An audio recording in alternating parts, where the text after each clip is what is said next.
Before he could speak, I raised my hand and slapped him hard across the face. It wasn't me earlier, but it is now. My blood smeared across his cheek just like the broken pieces of our relationship. On Christmas Day, I made a table full of dishes Austin Blackwell loved, but he stood me up again. I said nothing, only opened his white moonlight Sophie Campbell's Instagram profile without hesitation. Her post read, "Shout out to someone for leaving his girlfriend behind to change a light bulb.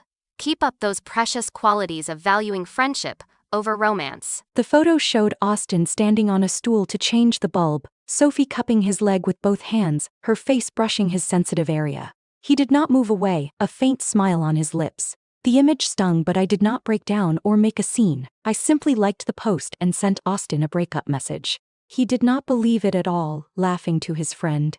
She is just throwing a tantrum. I'll let her cool off for a few days, then all I have to do is gesture, and I'll win her back. He did not know the reason I used to be so easy to calm was because I loved him. From that moment on, he would never calm me down again. The breakup message sank like a stone with no reply. Instead, Sophie sent me a video in a lively private room. Austin's friends teased. "Emily's chased you for 7 years, and now she dares to break up. She can't be serious." Austin, casually slicing mango cake, said, She is just throwing a tantrum to pressure me. The more she acts like this, the less I'll indulge her. Let her cool off. He fed a bite of cake to Sophie, his friends joking that I was just a stand-in, that he should be with the real deal Sophie now. Sophie feigned innocence, patting Austin's shoulder with a provocative smile. "Austin, hurry win your girlfriend back or my reputation will be ruined." She stared straight at the camera, her tone dripping with contempt, as if she held all the control. Austin's voice turned dark. Don't worry. I'll just beckon, and she'll come back. I watched the video numbly. He was the boy I'd loved at first sight, the man I'd devoted 7 years to. I'd confessed to him on Christmas freshman year, and to my shock he'd asked me to be his girlfriend. I thought that moment would stay with me forever until the day he kissed me and whispered Sophie in the heat of the moment. That was our first Cold War. 3 days later he came with a cake to apologize, saying Sophie was just a past crush, nothing more. I softened and forgave him, confident she would never come between us.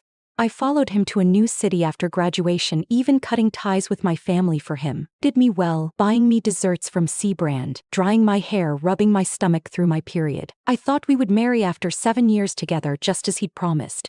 That promise shattered 6 months ago, when Sophie returned to the country and said, "You really found a girlfriend just like me." I finally faced the truth. His confession to me was to make up for Sophie rejecting him years prior. The cake he bought was her favorite brand. Every sweet gesture he gave me was what she'd once described as her ideal boyfriend's traits. I was nothing but a stand-in, a practice dummy for the woman he truly wanted. This Christmas marked exactly 7 years together, and he'd forgotten his promise entirely. It did not matter anymore. I was going home to accept the arranged marriage my family had offered. Midnight passed and Austin still had not come home. Unlike past nights, I slept soundly. Letting go of someone unworthy meant letting myself go too. I woke to sounds in the kitchen the next morning. Austin had rolled his sleeves up, reheating last night's leftovers. Today I'll make up for Christmas with you. He said, tasting a piece of roasted meat. Not bad, you've got skills. Austin never ate leftovers. This exception was just another attempt to win me back, waiting for me to soften and step down. It had always worked before, but now I just shook my head. No need. His brow furrowed. He grabbed a piece of mango-topped cake from C brand, pushing it toward me.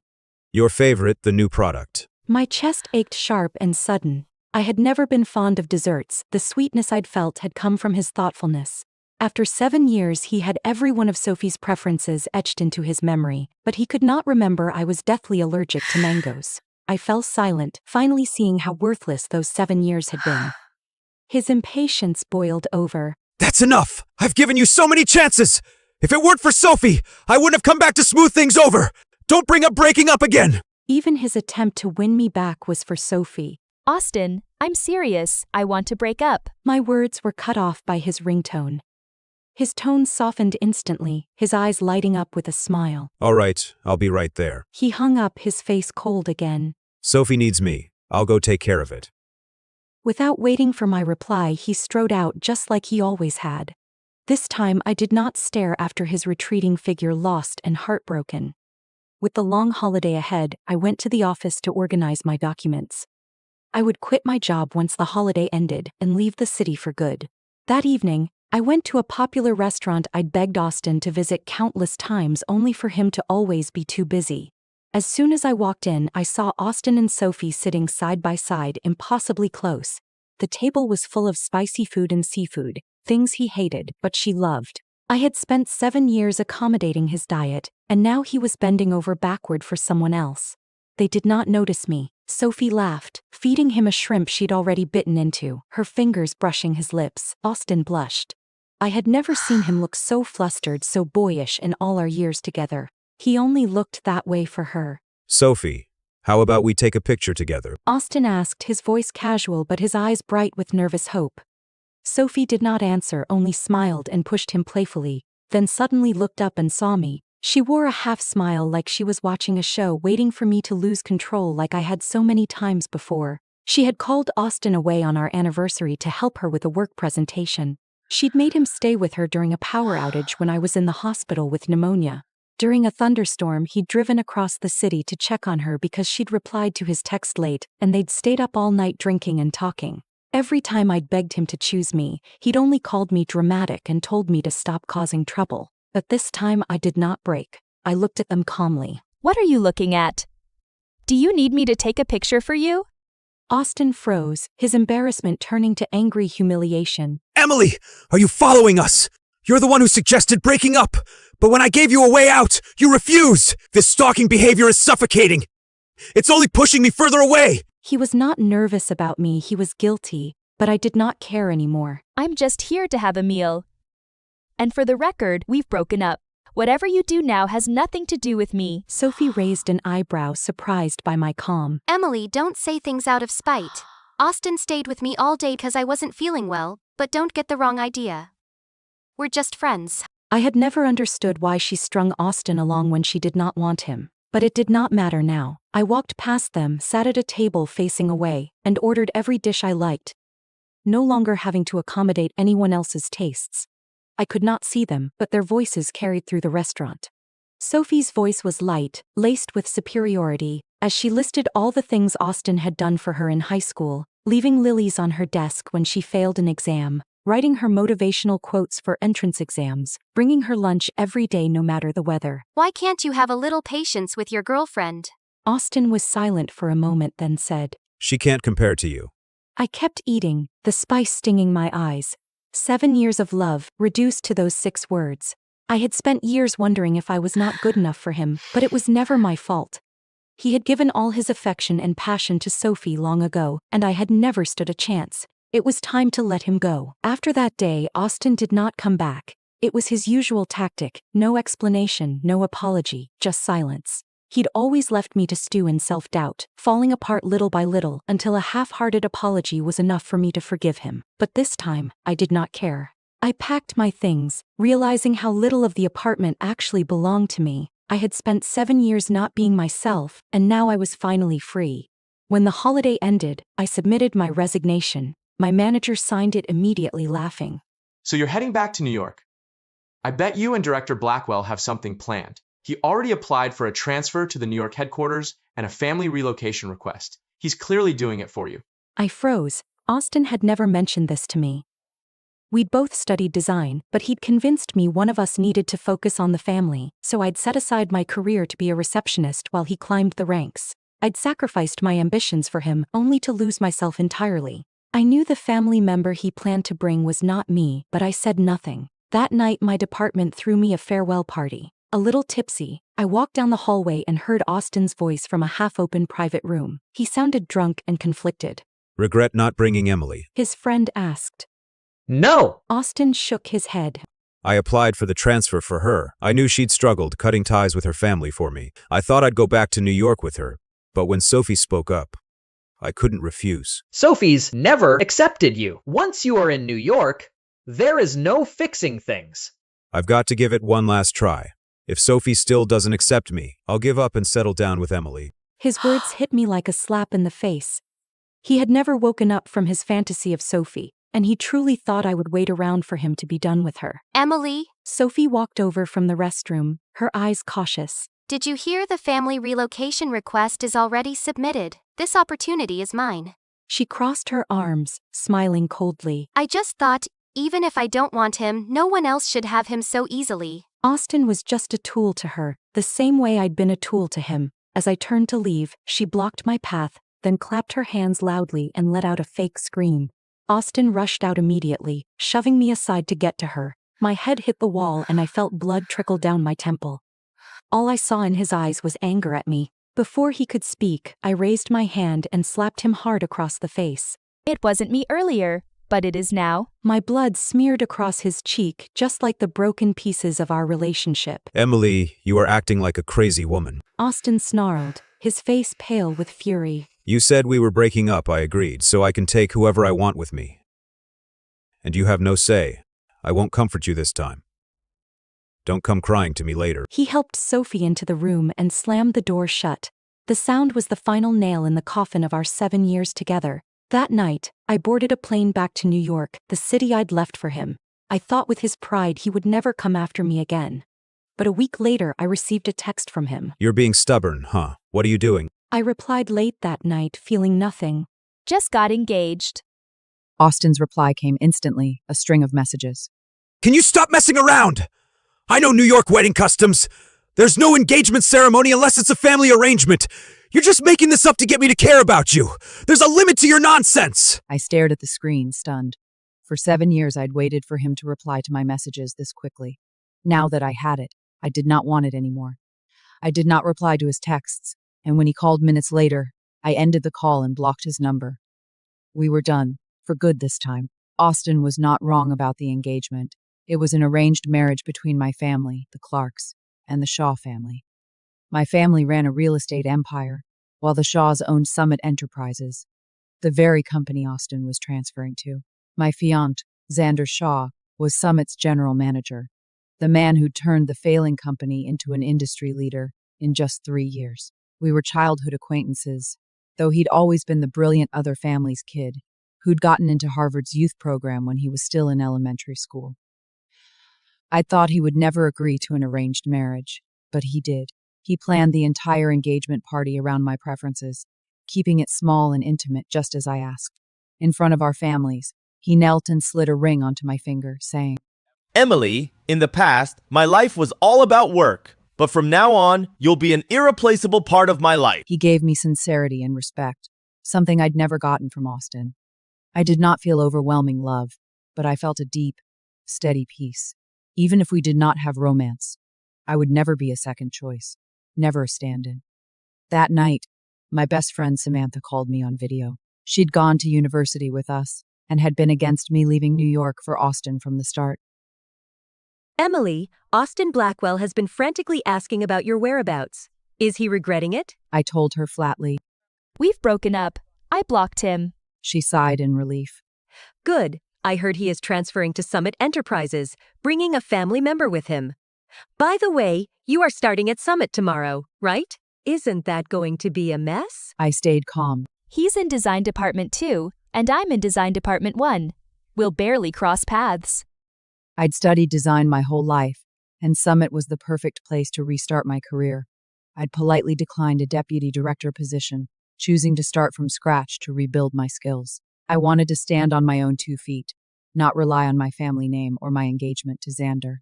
Half a month passed, and I heard nothing from design department 2.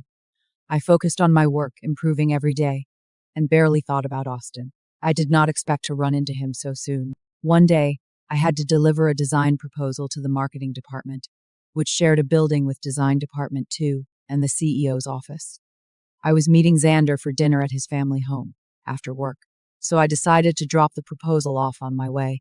As I waited for the elevator, I heard Austin call my name, his voice tight with anger. He looked worn out, dark circles under his eyes, like he hadn't slept in weeks. Before I could react, he grabbed my arm and pulled me into the stairwell, pressing me against the wall with his hands on either side of my head. His eyes were fixed on mine, filled with suppressed rage and something I couldn't name. So, you've joined Summit Enterprises too? The tension in his eyes softened a little, a smirk tugging at his lips. Don't play dumb, little fox. You say you want to break up, block me, but here you are following me to New York. I almost believed you when you said you were engaged. How ridiculous. His arrogance was staggering. He truly believed I still loved him, that everything I did was to get his attention. The Emily who devoted herself to him was gone, lost to his own hand. Let go, I said, pushing him away. He laughed, refusing to move. No, not until you kiss me. My expression turned cold. I lifted my foot and stepped hard on his shoe. He winced in pain, releasing me, staring at me in disbelief. Emily, you're still causing a scene! Yes, I gave Sophie the job opportunity, but I kept it from you because I knew you'd make a fuss. I planned to tell you once everything settled down. Stop being so petty! It was the longest explanation he'd ever given me, but it meant nothing. Is this it? You tried to win Sophie's heart and failed. So now you're settling for second best, thinking of marrying me? His face froze. You heard that day. Before he could explain, the sound of high heels echoed down the stairwell. Sophie appeared, her face a mix of surprise and accusation. Emily, what are you doing here? Didn't you two break up? Now you're lingering around, trying to keep something going. Austin's face tightened. I looked from Sophie to him, and knew instantly he would still choose her. It was always her. I said nothing, waiting for him to run after her, just like he always did. To my surprise, he stayed quiet for a long moment, not rushing to soothe Sophie like he always had. Sophie's haughty demeanor cracked, her face hardening. I was even considering whether to accept you, but it turns out you're not serious at all. Fine. I wish you both a lifetime of happiness. She shot me a venomous look, then spun on her heel and stormed away. Austin snapped back to reality. Emily, I'll explain everything later. Breaking up was just an angry outburst. I didn't agree. You're still my girlfriend. He hesitated for a second, then ran after Sophie. I stood there holding my folder, speechless. He was telling me he wouldn't break up yet. It was absurd, but it no longer hurt. I walked out of the stairwell and headed to the marketing department. The team had questions about my proposal, and one of them hesitated, saying they'd ask someone more senior to handle it. No need, I said calmly, walking them through every detail of the design. The marketing director walked by, overhearing, and complimented me. New recruit from Design Department 1? Impressive. One of the team members apologized, looking embarrassed. Sorry, I just assumed. The new recruit from Design Department 2, Sophie Campbell, always seems unsure, and there are always issues with her work. I thought the new recruit's standards were this low. Another person shook their head. She only got the job through Director Blackwell's family perk. Her foreign master's degree. Did she even buy that? I thought back to how Sophie had insisted on joining Summit through Austin, instead of applying directly. Her perfect goddess, like image to Austin, was clearly a facade. But their drama was none of my business. I left the marketing department, heading to the CEO's office to meet Xander. Sophie blocked my path before I could get there. We need to talk. I stared at her silently. This was the woman who'd caused me 6 months of endless pain and sleepless nights. When she'd first returned to the country, I'd gone to her, told her if she loved Austin, I would step aside. She'd looked at me with contempt and pity, saying, Austin and I are just good friends. Why are you overthinking it? You can't keep him bound to you. She'd always acted like she was at the top of this three-way relationship, like she held all the power. But now her eyes were tired, her confidence wavering. I underestimated you, She said, her gaze hardening. I thought you were a simple one-track-minded person, but now I see you've learned to play the long game. Austin is actually worried about you now. Are you satisfied? My patience was wearing thin. I've already broken up with Austin.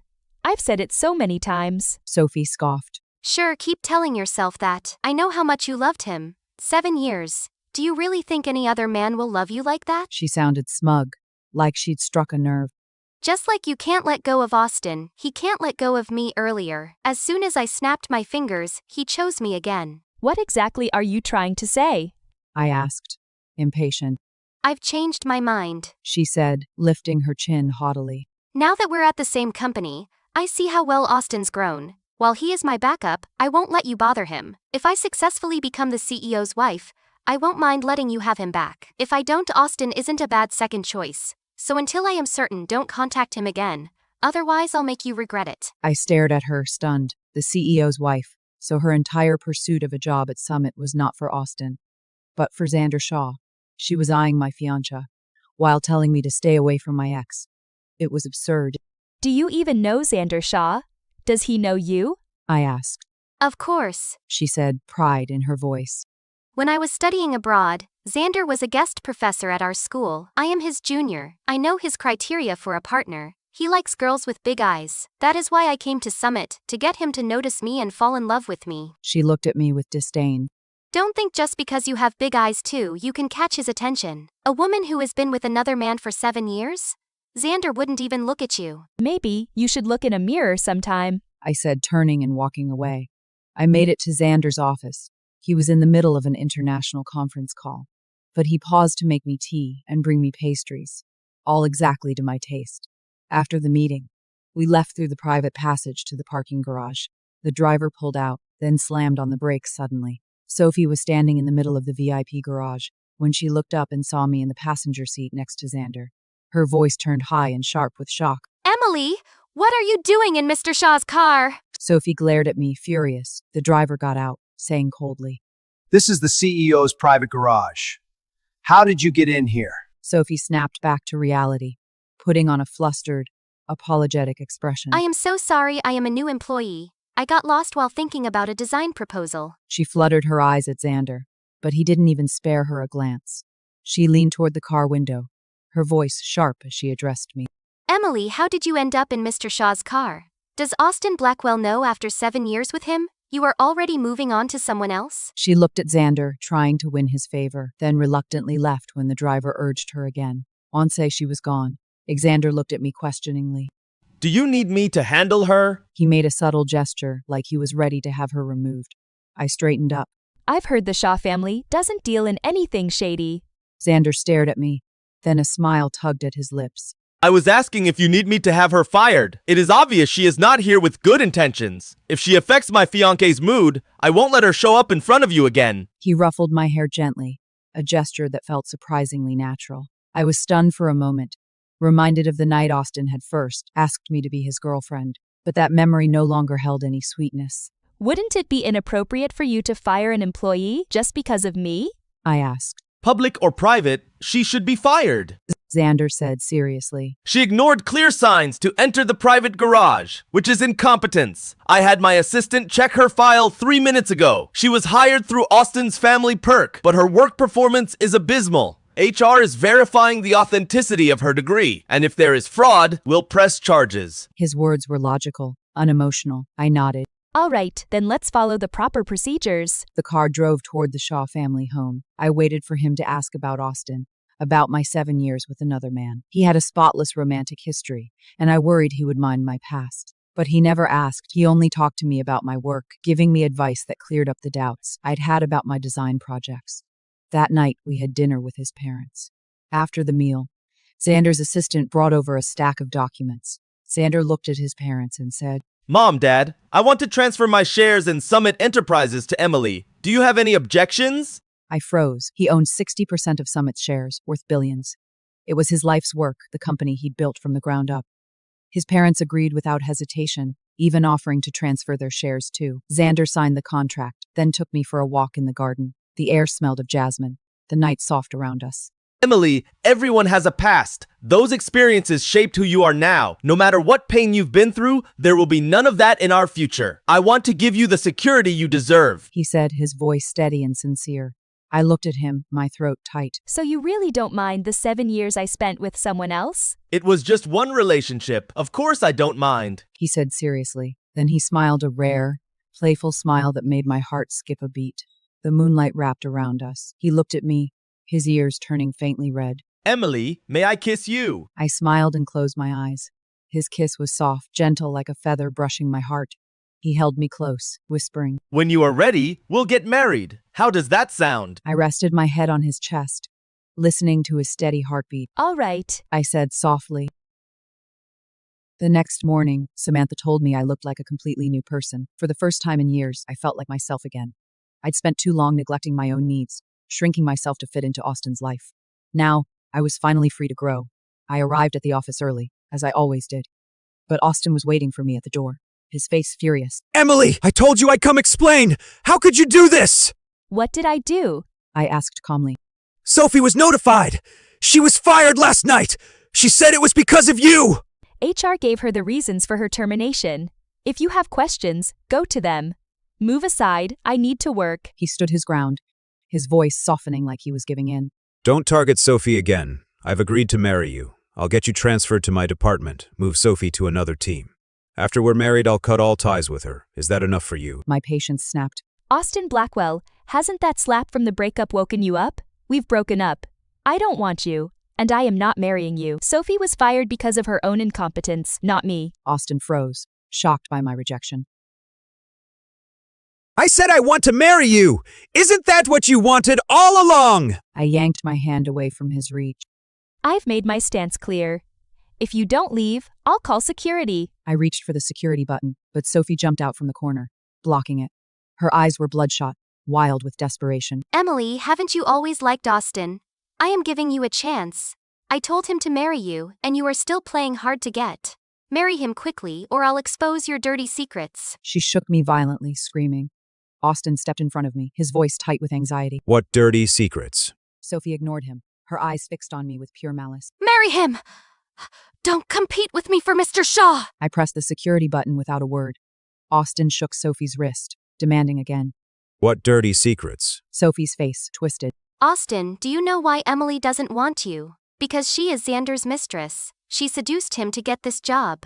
That is why he fired me for her. She screamed the words at the top of her lungs, as employees started arriving for work, gathering to watch. Austin covered her mouth, trying to stop her. But she bit his hand and pushed him away, running into the crowd to scream her lies. To my shock, no one believed her.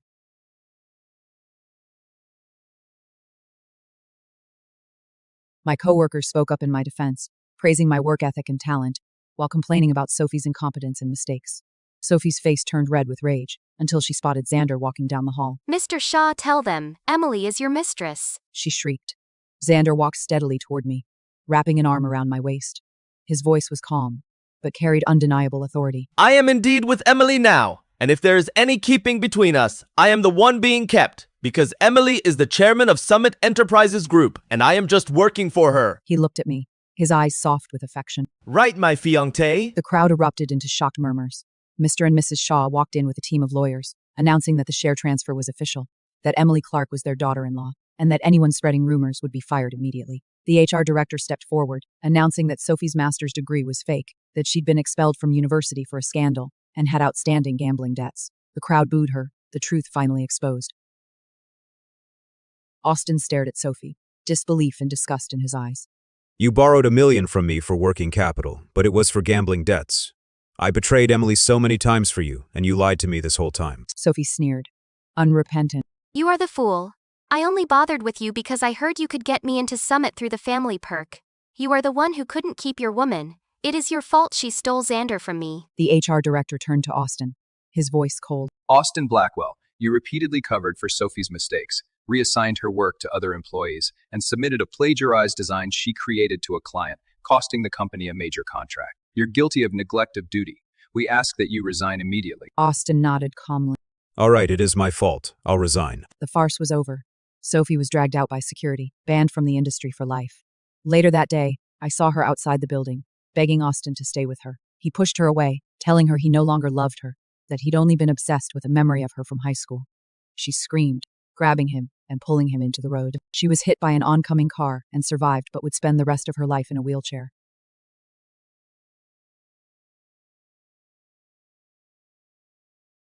Half a month later, Austin found me. He looked worn out, but his clothes were neat, the same black shirt and jeans he'd worn the day we first met. Emily, I know. We can never be together again. I just want to say goodbye properly. I agreed. 7 years of love deserved a proper ending. We sat in a cafe across the street from the office. After a long silence, he asked, If Sophie hadn't come back, would you have married me? I took a sip of my coffee, the bitterness familiar but no longer painful. Yes, even if she came back, if you'd chosen me and stayed firm, my answer would still be yes. But there is no such thing as if. His eyes reddened, tears spilling over. Actually, I've loved you for a long time. I just didn't realize it. I regret losing you. I am sorry. I won't bother you again. He stood up, his shoulders shaking as he walked out, pausing only to say, Emily, I wish you happiness. That chapter of my life was finally closed. A year later, I married Xander. He insisted on signing a prenuptial agreement. If he ever treated me poorly, he would leave with nothing, giving up all his assets. At the wedding, everyone asked if he was happy. Xander looked at me, his smile gentle. I married the girl who gave me a milk candy when I was 5. The girl with big eyes, just like a cartoon character. I married the one I watched grow up, my one true love. So of course I am happy. I stared at him, shocked. When he'd said he liked girls with big eyes, he'd been talking about me this whole time. Why didn't you tell me earlier? I whispered. I was too afraid you'd reject me that we wouldn't even be friends. Thankfully, it is not too late. Emily, from now on, I only wish for you in every season, every meal, every day. Amidst the applause, we kissed. It was long, sweet, and full of promise. I smiled against his lips, knowing I'd finally found the love I'd always deserved.